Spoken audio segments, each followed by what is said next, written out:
It's no surprise that the United States incarcerates more people than any other country in the world. But if you look at the newest statistics, I think some of the findings are pretty jarring. In fact, we have 6.9 million people in the United States that are either in prison, on parole, or on probation. So let me give you the exact numbers. The number of people in prison or parole or on probation, that's 6.9 million Americans, exceeds the populations of the second and third largest cities. That's Los Angeles and Chicago combined. So right off the bat, this video is incredibly misleading.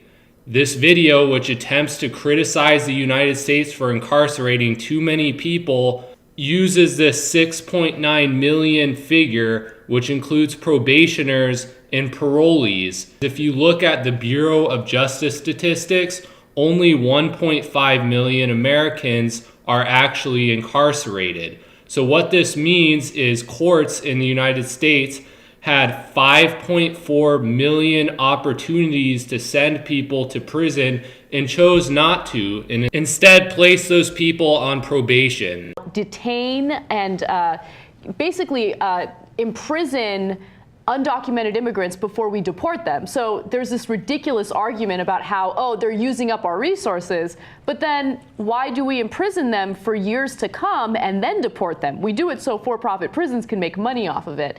And so we have all these nonviolent people behind bars, and all of our tax dollars, or a majority of our tax dollars, majority is not right, but a significant amount of our tax dollars go toward incarcerating them. So 38. Okay, so I guess what you're proposing is that we just go ahead and deport these people as soon as we arrest them. I guess I could get on board with that. 8 U.S. states are home to fewer people than live under the correction system in this country. So there's meaning 38 states have fewer than 7 million people. I mean, those numbers are staggering. It's like we have 52 states now. Yeah. You know, and 2 of them are just a bunch of guys in prison, or again, on probation or parole. It's so dumb. Except this isn't really true, because the number of people who are incarcerated in the United States is only 1.5 million, and there's only a handful of states that have populations less than 1.5 million. You keep using the 6.9 million number, which includes people who are on probation and on parole. Since you are advocating for less incarceration rate, the alternative to incarceration is probation or parole. So this whole video makes absolutely zero sense, because if you stopped incarcerating people, you would still have people on probation and parole, and that number would never change. It's so, and like what, the drug war was the impetus. The privatization of prisons plays a role now. I'm totally curious as to the percentages that are ultimately that are in private prisons, because they are. Okay, you're curious, so that means that you didn't look at any of the statistics and you don't know what the hell you're talking about. I did look at the Bureau of Justice statistics, and I tried to see if there was a correlation between private prisons and incarceration rate, and as far as I could tell, there was no statistical correlation between these two different things. Obviously have a much bigger incentive than the state. I mean, the state, you would think, has an incentive to get the people out. Right. And to have them not come back, but we're still at the point where what is the numbers? How quickly the recidivism rate? The recidivism rate is. We both said it right. That's so great. Yeah, it is. We're professionals. The recidivism rate is really high in the United States. I mean, you have some states like California where the recidivism rate is about 60%. Now you're just showing off. Sorry. But yeah, 60% in California alone. And I think that the average in the United States is around 50%. So there's really an incentive for these for-profit prisons to have a high recidivism rate, because they want to ensure that they have a steady flow of inmates. Okay, so are you suggesting that the private prison industry is causing a high recidivism rate? Because that doesn't even make any sense at all. And you just assume that the United States has an extremely high recidivism rate, but you don't compare it to any other country. How am I supposed to conclude that 60% is a high recidivism rate? It might simply be the case that people who are incarcerated for committing crimes are likely to commit crimes again in the future. And by the way, I mean, some people would argue, hey, that's private enterprise, but it's not really private because public money gets funneled into these private prisons. And the whole argument is that the private prisons help save money. But there have been numerous studies done that show that that's not the case because they get to cherry pick the type of inmates they bring in. And usually they have these contracts that has like a clause, and it's a minimum occupancy clause, right? So she believes that private prisons are less efficient than public prisons, and I am not sure whether or not that is true.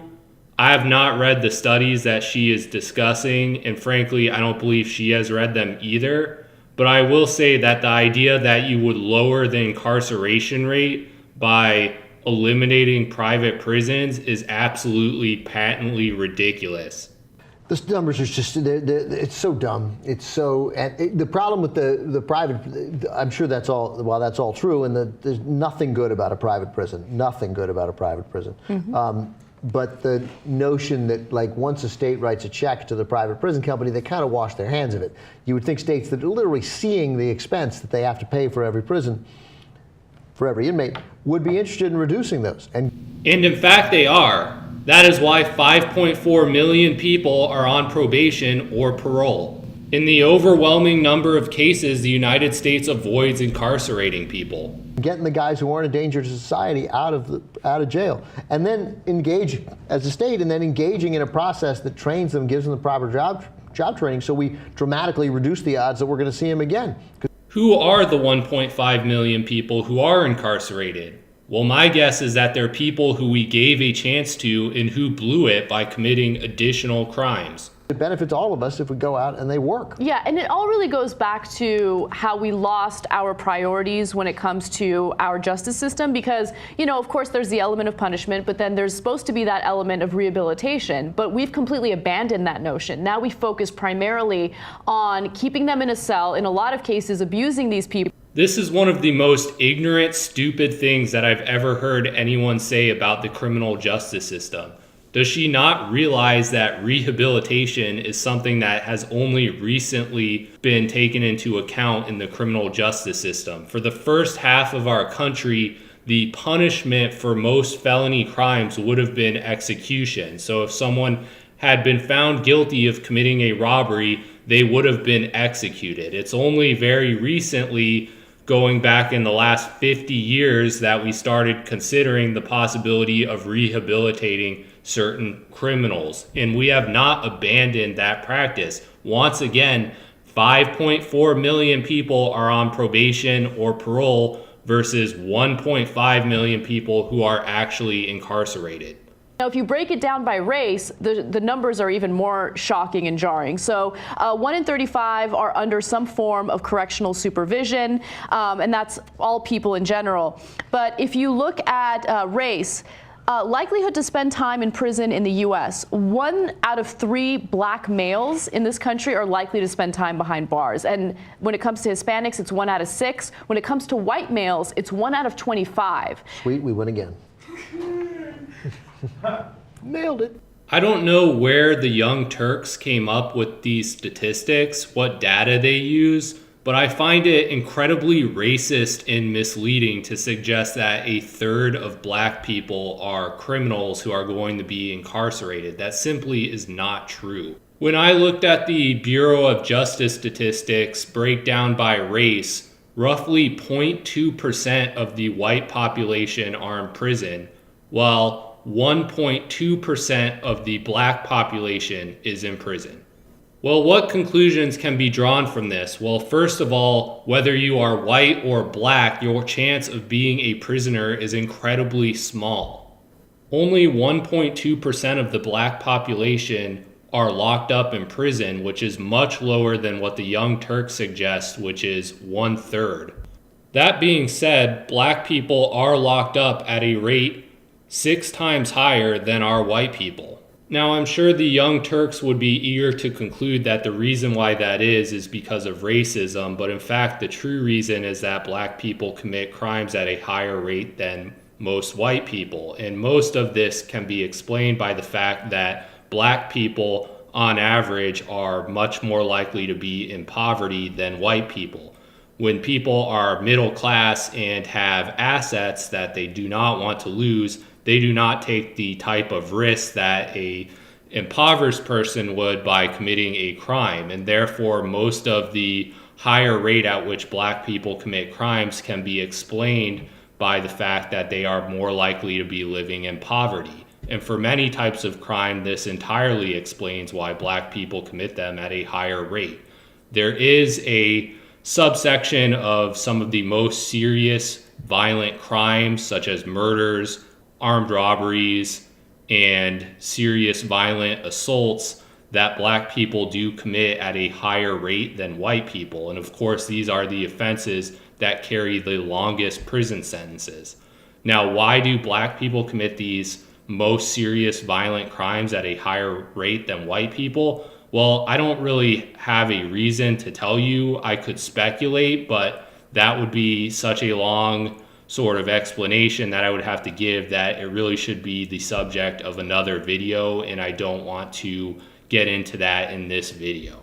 A crazy thing to talk about, because in my lifetime, in the 80s and much of the 90s, if you talked about, hey, man, we gotta let some of these guys out of prison, like this is crazy, you would have been seen as soft on crime and willing to pose a threat to innocent.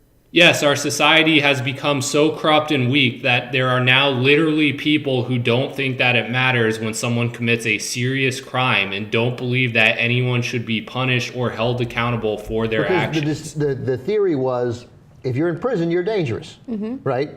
And the drugs are dangerous, and that eliminated the fact that, and marijuana, all of them are just as dangerous as the other.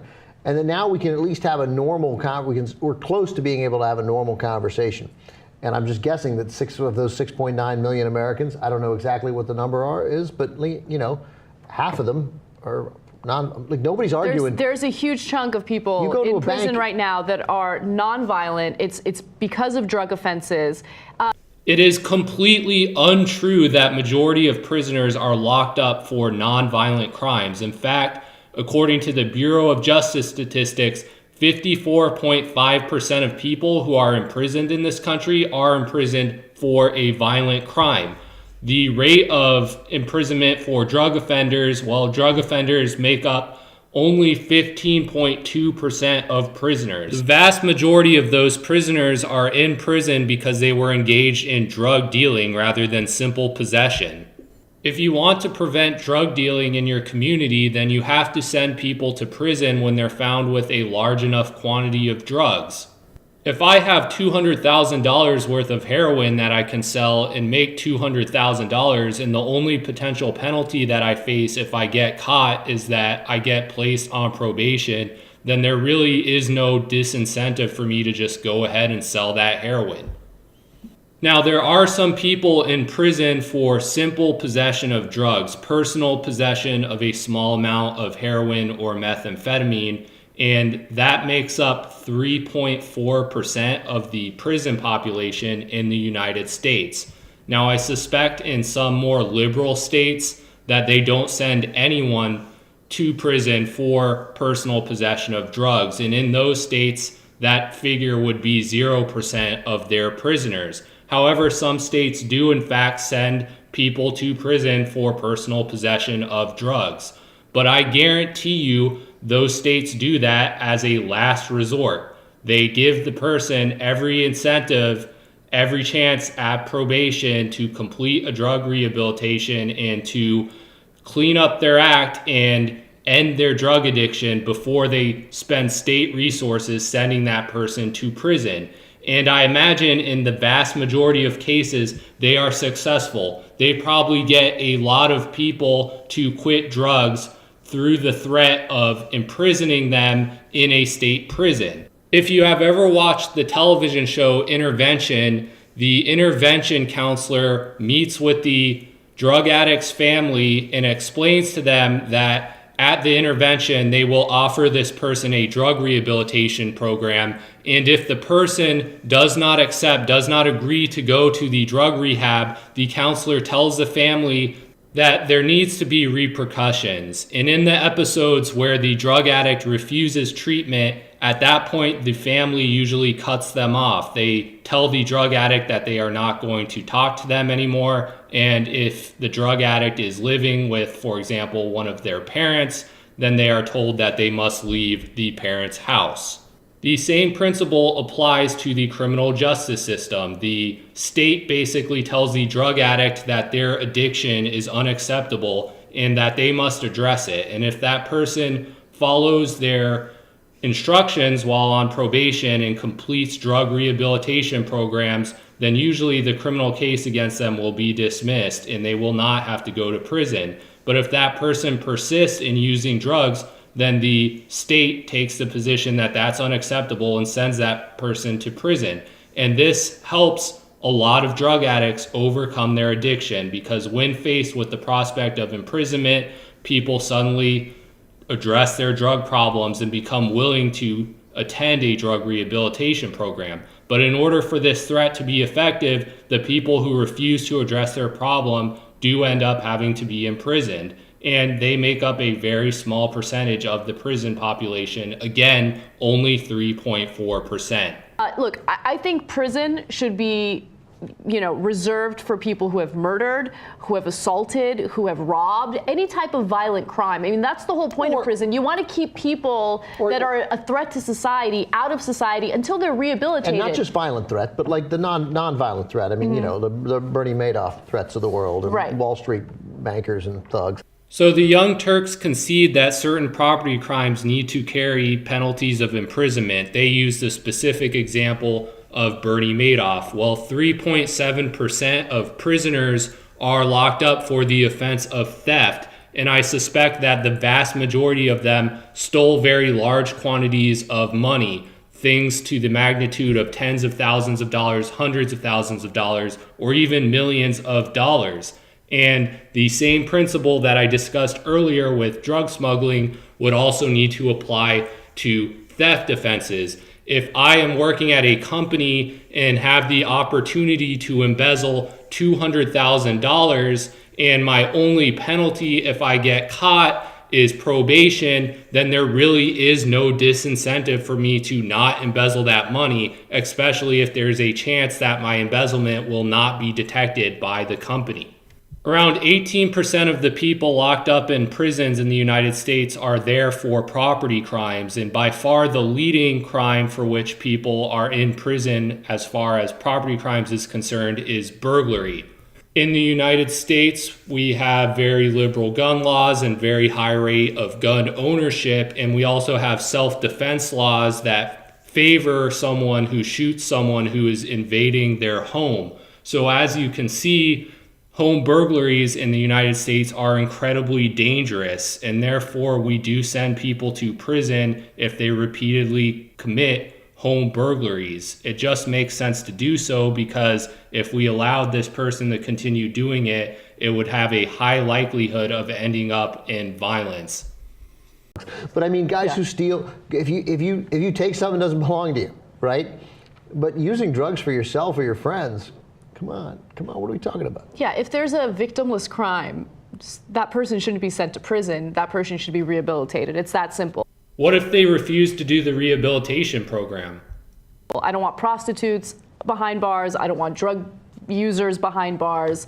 I honestly don't want undocumented immigrants behind bars, because that goes against the entire argument that they're using up our resources. Why are we going to spend tax dollars to keep them in prison for a few years before deporting them? It doesn't. We could just deport them right off the bat. Make any sense. And that we didn't really do that until for-profit prisons started working with ALEC to lobby government to make sure that we detain them for as long as we can before we deport them. So it's all about profiteering. It's all about money. It's not about rehabilitating people. And that's why our justice system right now is so screwed up. So let me get this straight. What you are saying is that the entire immigration court system, where illegal immigrants get to contest their deportation and argue that there's some sort of federal exemption that exists or some reason why they should not be deported, is all just a conspiracy theory so that private prisons can make money? Wow, that is really interesting. Thanks for pointing this out.